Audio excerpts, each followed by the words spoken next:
আসসালামু আলাইকুম শিক্ষার্থী বন্ধুরা, সবাইকে স্বাগত জানাচ্ছি বাংলাদেশের সর্বপ্রথম ডিজিটাল এবং পূর্ণাঙ্গ একটি সহায়ক বই ইজি অ্যাকাউন্টিং বইয়ের বেসিক কনসেপ্টের ক্লাসে। আমরা আলোচনা করছিলাম আমাদের হিসাব বিজ্ঞানের খুবই প্রাইম একটা অধ্যায়, দ্বিতীয় অধ্যায়ের নাম ছিল লেনদেন।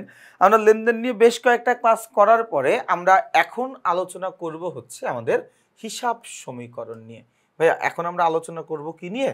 আলোচনাটা করব হচ্ছে হিসাব সমীকরণ নিয়ে। কি নিয়ে আলোচনা করব? আমরা আলোচনা করতে চাই হিসাব সমীকরণ নিয়ে। ওকে, হিসাব সমীকরণের কনসেপ্টটা খুবই সুন্দর, কনসেপ্টটা খুবই ডেপথ। আমরা একটু ডেপথ থেকেই আলোচনাটা করব। তো আলোচনাটা আমি একদম পিডিএফ থেকে একটু নোটে নিয়ে যাই। আমি একটু তোমাদের কাছ থেকে একদম শুরু থেকে একটু আলোচনা করি। হ্যাঁ, আমাদের এই পুরো হিসাব বিজ্ঞানটা টিকে আছে কিসের উপরে জানো? আমার পুরো হিসাব বিজ্ঞানটা টিকে আছে হচ্ছে সম্পদ সমান সমান সত্ত্বাধিকার।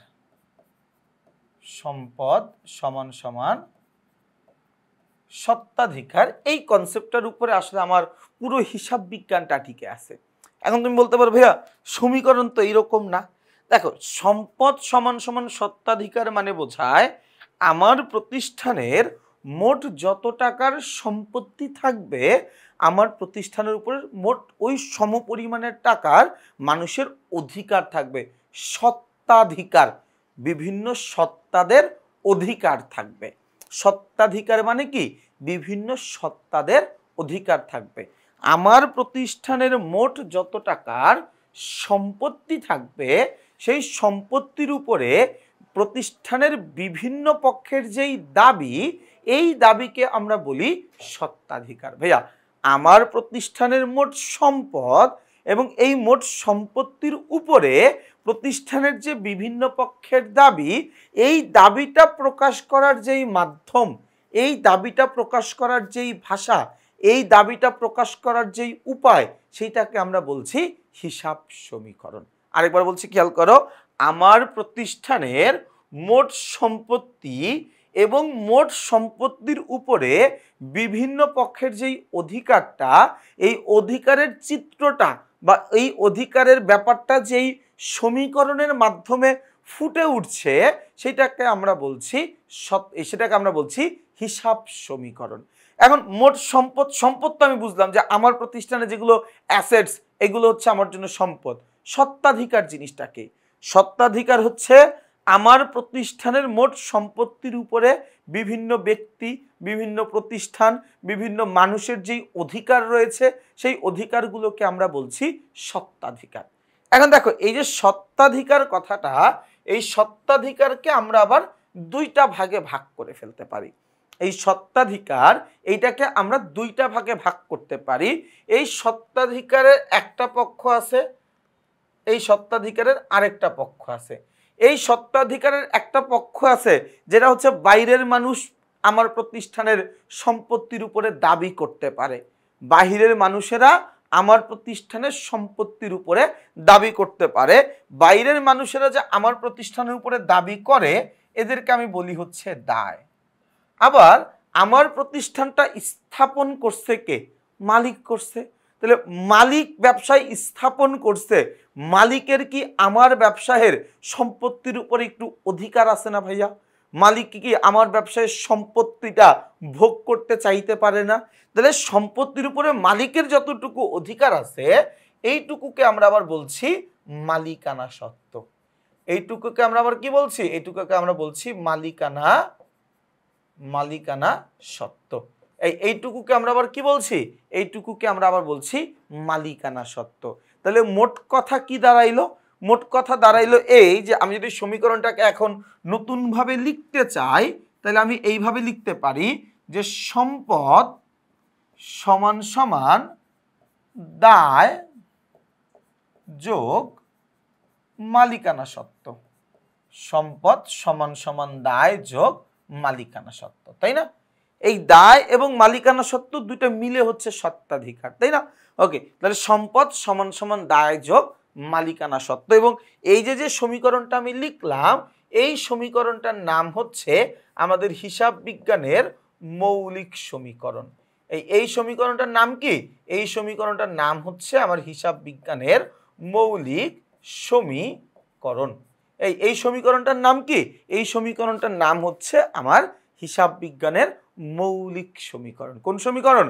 মৌলিক সমীকরণ। ওকে, এখন এই যে আমি সমীকরণটা লিখলাম, এই সমীকরণটাকেই বিভিন্ন ভাবে লেখা যায়। দেখো, সম্পদ সমান সমান দায় যোগ মালিকানা সত্ত্ব, যেটাকে আমরা বলি asset equals to liabilities plus owners equity. আমি আর ইংরেজিতে কিছু লিখছি না, আমাদের বইতে ইংরেজিতে দুই একটা কিছু লেখা আছে, তোমরা ওইটা দেখতে পারবো। আমি জাস্ট পুরো আলোচনাটা বাংলাতেই রাখছি।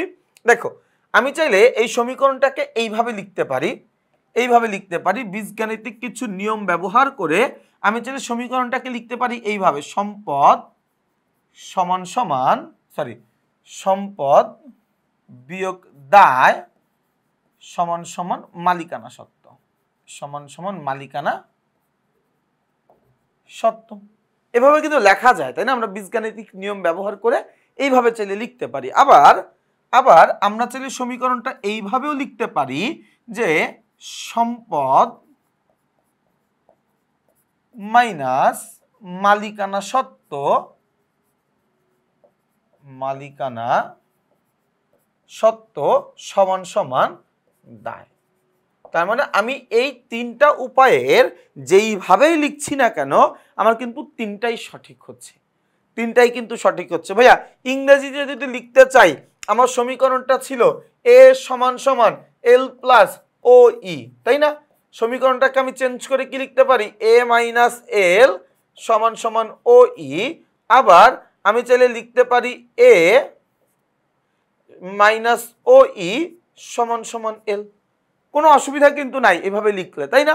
তাহলে এই যে আমরা এই তিনটা রূপ লিখলাম, এই তিনটা রূপই কিন্তু সঠিক, এবং এই তিনটা রূপই আমার হিসাব বিজ্ঞানের মৌলিক সমীকরণ।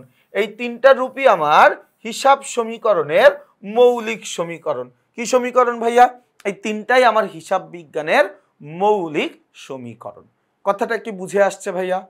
কথাটা কি বুঝে আসছে কিনা আমাকে বলিও। ওকে, তাহলে এই পর্যন্ত আমরা সবাই বুঝলাম, এই পর্যন্ত আমরা সবাই বুঝতে পারলাম। ওকে ফাইন, এই পর্যন্ত আমরা বুঝেছি, এই পর্যন্ত আমরা বুঝেছি। তাইলে আমি কি বললাম ভাইয়া? আমি বললাম এই যে আমার প্রতিষ্ঠানের মোট সম্পদ সমান সমান কি হবে? দায় যোগ মালিকানা সত্ত্ব। আমার প্রতিষ্ঠানের মোট দায় সমান সমান মালিকানা সত্ত্ব। আমার প্রতিষ্ঠানের মোট দায় যত টাকা, দায় ও মালিকানা সত্ত্ব মিলে তত টাকা হবে, তাই না? আচ্ছা, এই যে আমি যে মালিকানা সত্ত্বের কথা বলছি না ভাইয়া, আমি যে মালিকানা সত্ত্বের কথা বলতেছি, এই যে মালিকানা সত্ত্ব বা ইংরেজিতে যেটাকে আমরা বলছি ওনার্স ইকুইটি, এই মালিকানা সত্ত্বের উপর প্রভাব বিস্তারকারী উপাদান হচ্ছে চারটা। মালিকানা সত্ত্বের উপর প্রভাব বিস্তারকারী উপাদান কয়টা? উপাদান হচ্ছে চারটা। চারটা উপাদান কি কি? নাম্বার 1 মূলধন, নাম্বার 1 মূলধন,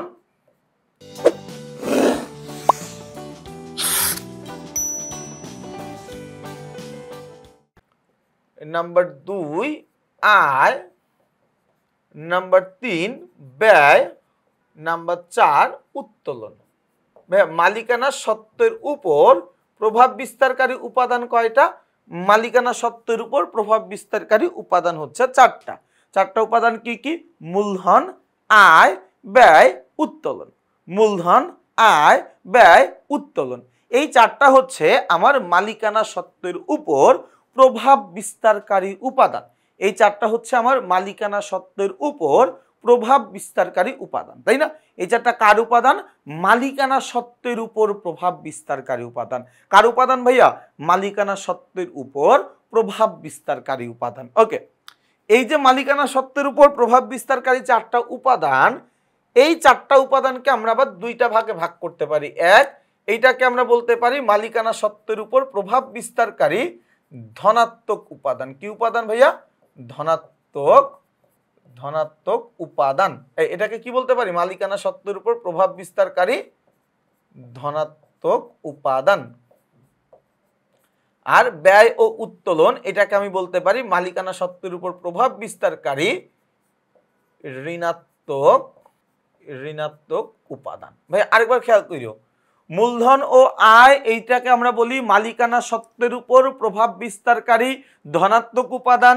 ব্যয় ও উত্তোলন এই দুইটাকে আমি বলতে পারি মালিকানা সত্ত্বের উপর প্রভাব বিস্তারকারী ঋণাত্মক উপাদান।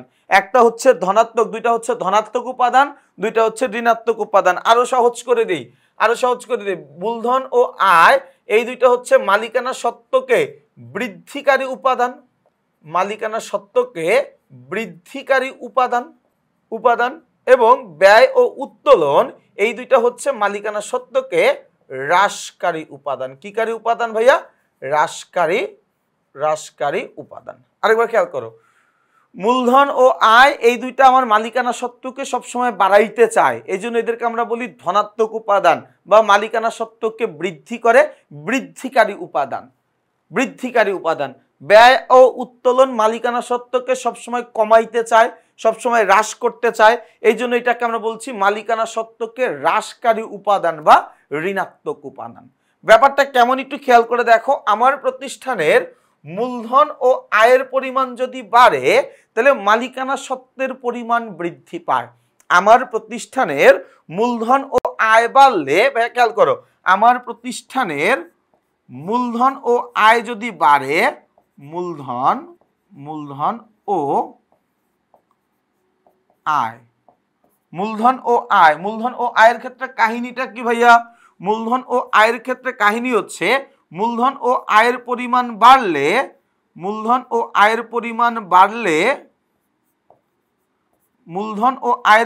বাড়লে মালিকানা সত্ত্ব বাড়ে। মূলধন ও আয়ের পরিমাণ বাড়লে মালিকানা সত্ত্ব বৃদ্ধি পায়। আবার মূলধন ও আয়ের পরিমাণ কমলে মালিকানা সত্ত্ব হ্রাস পায়। ভাই কথাটাকে আমি বুঝাইতে পারছি কি পারিনি আমাকে একটু বলিও তো। মূলধন ও আয়ের পরিমাণ যদি বাড়ে ভাইয়া, মূলধন ও আয়ের পরিমাণ যদি বৃদ্ধি পায় তাহলে মালিকানা সত্ত্বের পরিমাণ বাড়বে। মূলধন ও আয়ের পরিমাণ যদি কমে তাহলে মালিকানা সত্ত্বের পরিমাণও কমে যাবে, মালিকানা সত্ত্বের পরিমাণও হ্রাস পাবে। এই যে মূলধন ও আয়ের সাথে মালিকানা সত্ত্বের একটা পজিটিভ সম্পর্ক, মূলধন ও আয়ের সাথে মালিকানা সত্ত্বের একইমুখী সম্পর্ক, এইটাকে আমরা বলছি মালিকানা সত্ত্বের উপর প্রভাব বিস্তারকারী ধনাত্মক উপাদান, মালিকানা সত্ত্বকে বৃদ্ধিকারী উপাদান। কথাটা কি বোঝা গেছে? ওকে, এরপরে আর দুইটা উপাদান ছিল কি কি? ব্যয় ও উত্তোলন। ভাইয়া আর দুইটা উপাদান ছিল কি? উত্তোলন ও ব্যয় ও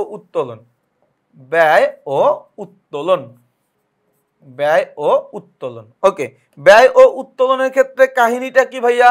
এই ব্যয় ও উত্তোলনের ক্ষেত্রে কাহিনী হচ্ছে যদি আমার প্রতিষ্ঠানের ব্যয় ও উত্তোলনের পরিমাণ বাড়ে, অর্থাৎ ব্যয় ও উত্তোলনের পরিমাণ বাড়লে মালিকানা সত্ত্ব হ্রাস পাবে।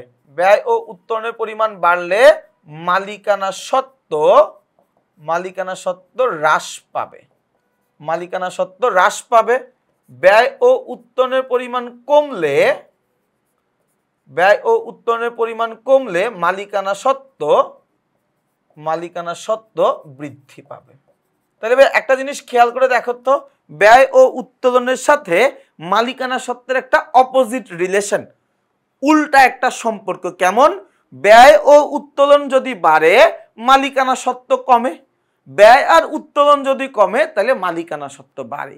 এই যে ব্যয় ও মালিকানা সত্ত্বের একটা অপোজিট রিলেশন, উল্টা সম্পর্ক, একটা ঋণাত্মক সম্পর্ক, একটা হ্রাসকারী সম্পর্ক, তাই না?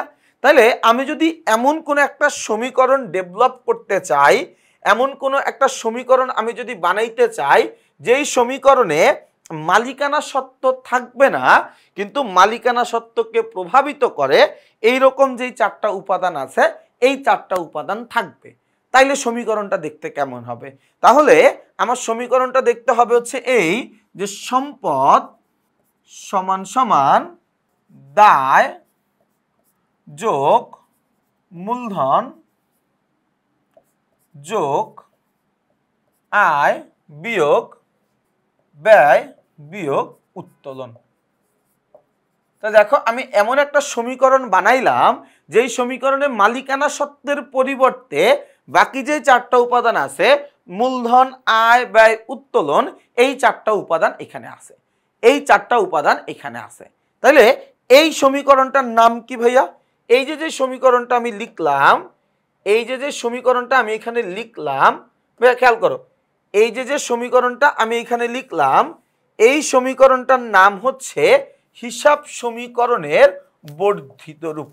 এটার নাম কি? হিসাব সমীকরণের বর্ধিত রূপ। কথা কি বোঝা গেছে ভাইয়া? এটার নাম কি? হিসাব সমীকরণের বর্ধিত রূপ। এখন তোমার একটা প্রশ্ন থাকতে পারে, হয়তোবা থাকতে পারে, যে ভাই আপনি মূলধনের আগে প্লাস দিলেন, আয়ের আগে প্লাস দিলেন, ব্যয়ের আগে মাইনাস দিলেন, উত্তোলনের আগে মাইনাস দিলেন, কিন্তু কেন?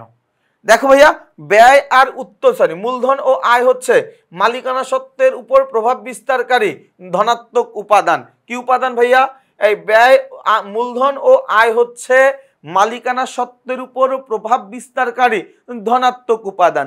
এই কারণে এদের আগে আমরা যোগ চিহ্ন ব্যবহার করেছি। ব্যয় ও উত্তোলন হচ্ছে মালিকানা সত্ত্বের উপর প্রভাব বিস্তারকারী ঋণাত্মক উপাদান বা হ্রাসকারী উপাদান। তাহলে এটার আগে আমরা কি চিহ্ন ব্যবহার করব? তাহলে মাইনাস চিহ্ন ব্যবহার করব। এবং এই সমীকরণটাকে যে আমি এইভাবে লিখেছি বলে তোমাকেও এইভাবে লিখতে হবে না। তুমি জাস্ট সিকোয়েন্সটা ঠিক রাখবা, যে মূলধনের আগে প্লাস, আয়ের আগে প্লাস, ব্যয়ের আগে মাইনাস, উত্তোলনের আগে মাইনাস। এই 4টা যোগফল, এই 4টা চিহ্ন, এই 4টা অপারেশন ঠিক রেখে তুমি তোমার মতো অঙ্ক করতে পারো, কোনো অসুবিধা নেই। এই 4টা সিম্বল তুমি ঠিক রেখে তোমার যেভাবে সুবিধা হয় তুমি সেইভাবে করতে পারবা, কোনো অসুবিধা নেই। কথাটা কি বোঝা গেছে ভাইয়া? তাহলে একটু আমরা বইয়ের পিডিএফটা দেখি। বইটা আমি এই জিনিসগুলোই আলোচনা করেছি, আমি একটু বোর্ডে লিখে দিলাম যাতে করে তোমাদের জন্য বুঝতে আরো বেশি সুবিধা হয়। দেখো আমার হিসাব সমীকরণ, আমার হিসাব সমীকরণটা কি? সম্পদ সমান সমান দায় যোগ মালিকানা সত্ত্ব। এখন সম্পত্তি কি ভাইয়া? সম্পত্তি হচ্ছে ব্যবসায়ের মালিকানাধীন আসবাবপত্র, কলকবজা, যন্ত্রপাতি, এই জিনিসগুলোকে আমরা কি বলছি? এই জিনিসগুলোকে আমরা বলছি হচ্ছে আমার ব্যবসায়ের সম্পদ। দায় কি? ব্যবসায়ের সম্পত্তির উপরে তৃতীয় পক্ষের যেই দাবি, তৃতীয় পক্ষের যে একটা দায়, এটাকে আমরা বলতেছি দায়। ওনার্স ইকুইটি হচ্ছে কি? ওনার্স ইকুইটি হচ্ছে আমার প্রতিষ্ঠানের মালিকের মূলধন, উত্তোলন, আয়, ব্যয়, এইগুলার একটা সমষ্টি, তাই না?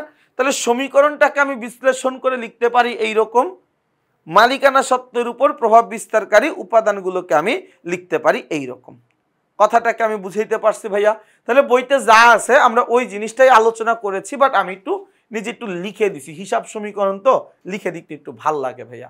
আমি আশা করব এই পর্যন্ত তোমাদের বুঝতে কারো কোনো অসুবিধা নাই। এরপরে যদি তোমাদের কারো বুঝতে কোনো অসুবিধা হয় আমাকে জানালে আমি আরো সর্বোত্তমভাবে চেষ্টা করব তোমাকে কিভাবে এই জিনিসগুলো বুঝিয়ে দেওয়া যায়।